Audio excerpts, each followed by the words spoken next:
እነዚህ ነገሮች እናያቸው እስኪ to እና for ማለት ነው ዝም ብለን ስናያቸው to ስትሉ ምን ማለት ነው ለማለት ነው አይደለም for ስቴ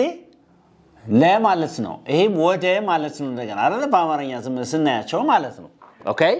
እንግሊዝኛ ግን እንዴት እንደሆነ አጠቃቀማችሁ በደንብ አድርገን ማለት to ስትሉ when you say to እቺን to ስትጠቀሙ you are talking about opinions ምን ያወራችሁ ነው opinions የራሳችሁን የግል አስተያየት ማለት ነው የግል አስተያየት ያወራችሁ ነው ኦኬ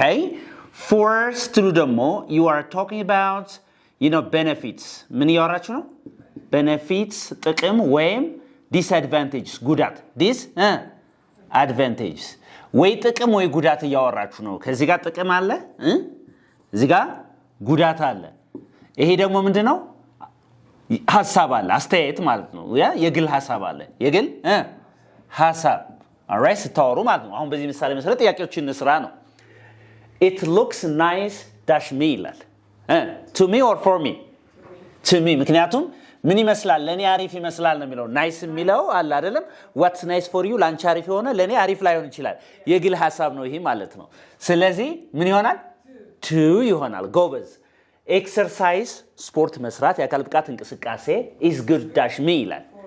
for me የጥቅም ጉዳይ ነው አይደል ስፖርት ይጠቅማል የጥቅም ጉዳይ ነው ስለዚህ ጥቅም ከሆነ ማን ነው የሚጠቀመው for ተጠቀማለው ማለት ነው ኦኬ smoking ማጨስ is bad me ይላል dash me ይላል for me or to me አይደለም like disadvantage ነው አይደል ጉዳትን ነው የሚያወራው አይደለም እንዴ bad እኮ ያለሽ እኮ ነው አይደል እንዴ ስለዚህ እዚህ ጋር ምን ነው ማለት ነው for me እሺ for me okay healthy food የሚለውን እነሱ ኮሜንት ሴክሽን ላይ እንዲጽፉልኝ ብዬ ነው healthy food is good dash me የሚለው መልሱን ኮሜንት ሴክሽን ላይ ጻፉልኝ thank you for watching this is unique english where you can learn english uniquely በአካልም ሆነ በኦንላይን መማር ፈልግ ሰው ካለ ይደውልልን